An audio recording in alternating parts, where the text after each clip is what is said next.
Wales boss Craig Bellamy made headlines after a sharp exchange with Sky Sports presenter Hague-Jones on Monday Night Football.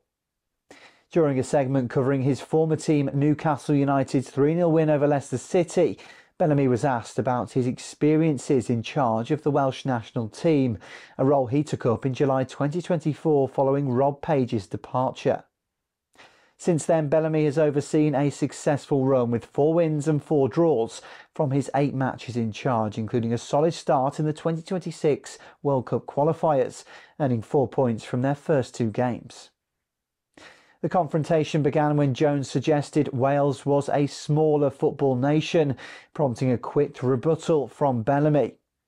"No, I disagree," he said firmly, leaving Jones momentarily caught off guard.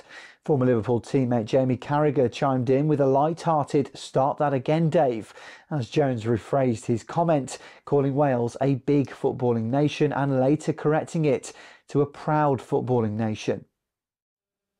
Jones also noted that Wales don't have an incredible history, a statement Bellamy swiftly countered, reminding him of their memorable semi-final run at Euro 2016.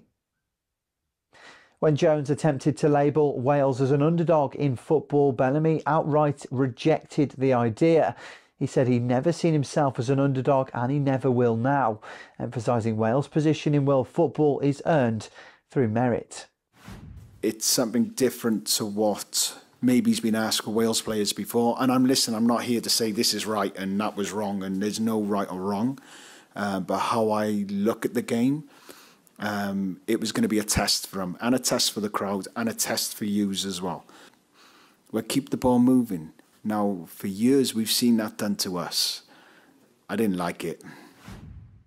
With a strong start to their World Cup qualifying campaign, it's clear Wales are aiming to build on their historic moments and push for further success on the global stage.